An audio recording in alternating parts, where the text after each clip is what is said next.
এবছর কাঙ্ক্ষিত পরিমাণ চামড়া সংগ্রহ করতে পারেননি পোস্তার আড়তদাররা। আর চামড়ার কম দাম দেওয়ার অভিযোগের বিষয়ে তারা বলছেন, নানা বাস্তবতায় চামড়া কেনার ক্ষেত্রে বেশ সতর্ক ছিলেন তারা। দুদিন ধরে সংগ্রহ করা চামড়ায় লবণ লাগিয়ে স্তূপ করেছেন পোস্তার আড়তদাররা। তবে এবার পোস্তায় কিছুটা কম পরিমাণ কাঁচা চামড়া সংগ্রহ হয়েছে। এবছর চামড়ার দরপতন বিষয়ে আড়তদাররা জানান, ট্যানারি মালিকদের নির্দেশনায় সরকার নির্ধারিত দাম মাথায় রেখে কিছুটা সতর্ক থেকে চামড়া কিনেছেন তারা। সরকারের যে ট্যানারির মালিকরা আছে, এরা এই রেটে আমাদের কাছ থেকে চামড়াটা নিবে না। রাষ্ট্র যে রেট দিচ্ছে এই হিসাবে কোম্পানি নাও নিতে পারে অনেকের ওদের ব্যাপার।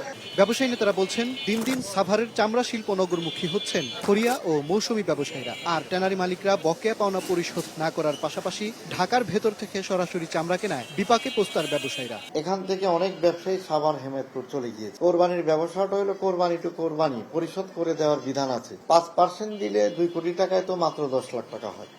এটা তো এনাফ টাকা না যে আপনাদের মাধ্যমে আমাদেরকে এই টাকাগুলো, আগের টাকাগুলো আমাদের ব্যবসায়ী ভাইদেরকে ফেরত দেওয়া হোক। দেরি করে চামড়া নিয়ে আড়তে আসায় সময় মতো সংরক্ষণ করা যায়নি অনেক চামড়া, তাই এবছরও কিছুটা চামড়া নষ্ট হয়েছে বলে জানান পোস্তার আড়তদাররা। মাঝের মাহবুব, স্টার নিউজ, ঢাকা।